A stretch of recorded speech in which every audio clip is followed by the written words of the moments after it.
오늘은 성탄절입니다. 성탄절은 예수 그리스도의 탄생을 기념하는 날인데 분명하게는 예수 그리스도께서 인간의 육신을 입고 이 땅에 오신 예수 그리스도의 성육신을 기념하는 날입니다. 예수 그리스도의 성육신이라면 죄인을 구속하기 위해서 죽기까지 낮아지신 예수님의 모습을 일컫는 말이죠. 사도 요한은 예수님의 성육신을 설명을 하면서 그 시작을 이 태초의 모든 것을 지으신 분이 바로 예수님이다 라고 하는 선포로부터 시작합니다. 그러니까 하나님의 말씀이 태초부터 계셨는데 그 말씀이 바로 이 세상을 창조한 창조주라는 것입니다. 그리고는 그 창조주가 이 땅에 내려오셨는데 빛으로 오셨다. 더 중요한 것은 그 빛으로 오신 예수님을 이 세상이 인정하지 않았다는 겁니다. 받아들이지 않았다는 거죠. 배척했다는 것입니다. 그런데 중요한 대조가 있죠.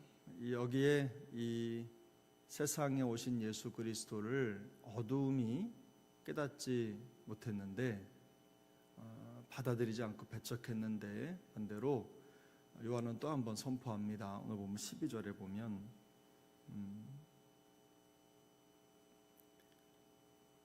영접하는 자 곧 그 이름을 믿는 자들에게는 하나님의 자녀가 되는 권세를 주셨다. 빛이신 하나님 예수님을 배척하는 세상이 있고 또 그 예수님을 영접하는 자들이 있다는 겁니다. 사실은 세상을 보면 예수님을 영접하지 않는 세상이 사실은 특이한 게 아닙니다. 그들은 어둠 가운데 있기 때문에 어둠을 알지 못하는 어둠이 빛을 깨닫지 못하는 것이 당연합니다. 어둠이 빛을 깨닫지 못하는 것이 당연한데 어둠 속에 있던 우리가 예수님을 깨닫게 된 것이 기적이라는 말이죠. 그래서 이 세상에 살아가는 이 세상 모든 사람들이 예수 그리스도를 알지 못한다 할지라도 우리가 그리스도를 깨닫고 그리스도의 자녀된 삶을 살아간다는 것은 정말로 축복이자 우리에게는 기적인 것입니다. 그래서 성도의 삶의 여정은 그런 면에서 매일의 삶이 기적인 줄로 믿습니다. 우리의 삶이 그런 기적 같은 은혜를 우리에게 허락하신 그리고 예수 그리스도를 알아볼 수 있도록 그분을 영접할 수 있도록 우리의 마음을 열어주시고 믿음을 주신 그 놀라운 은혜를 생각하면서 날마다 기쁨과 감사로 충만한 우리의 삶이 될 수 있기를 예수님의 이름으로 축복합니다. 오늘 본문에 여러 가지 것들이 참 많이 담겨 있는데 또 한 본문은 14절입니다. 14절에서 요한은 이렇게 선포합니다. 말씀이 육신이 되어 우리 가운데 거하셨다. 말씀이 육신이 되어 우리 가운데 거하셨다라고 하는 것이 바로 예수님의 육신적인 탄생을 의미하는 것이죠. 성육신입니다. 말씀이 육신이 되셨다. 그 자체로 이해하기가 쉽지 않은 거죠. 동정녀의 몸을 입고 이 세상에 태어나신 그 예수님이 바로 말씀이 육신이 되신 주님이시죠. 사실 이 말씀이 육신이 되신 예수님이 이 성육신이라고 하는 것은 우리를 구원하시기 위해 하나님이 선택하신 방법입니다. 하늘의 하나님께서 이 세상에 벗하실 수 없는 하나님이 세상에 영광 보좌를 내려놓으시고 이 세상에 내려오셔서 우리와 똑같은 인간이 되신 것입니다. 그 과정이 바로 이 성육신의 과정인데 이 성육신의 과정은 바로 예수님이 우리를 구원하시기 위한 삶과 사역을 담는 그릇입니다.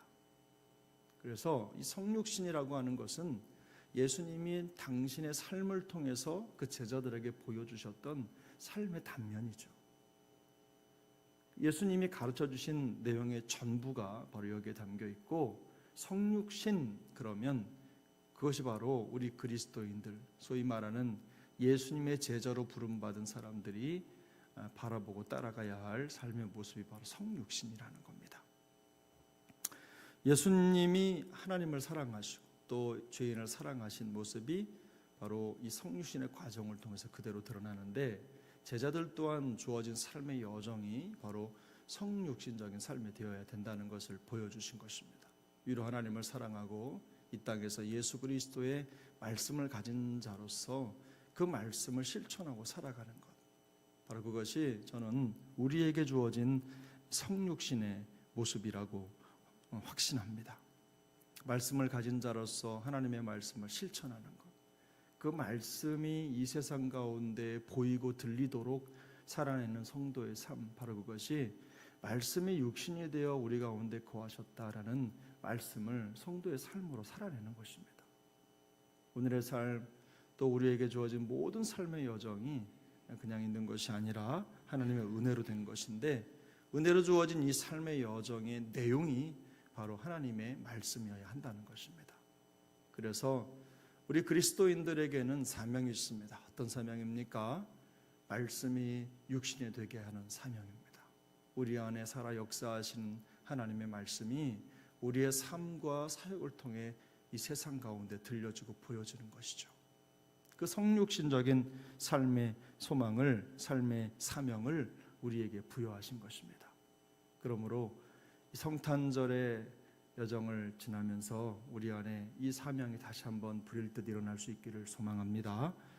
우리를 구원하시기 위해서 이 땅에 오셔서 십자가를 지시고 생명을 주신 우리 구주 예수 그리스도의 그 성육신의 삶과 사역이 우리를 통해 그대로 재현돼서 수많은 영혼들이 우리를 등불 삼아 그리스도께 돌아오는 놀라운 역사가 나타나기를 예수님의 이름으로 축복합니다.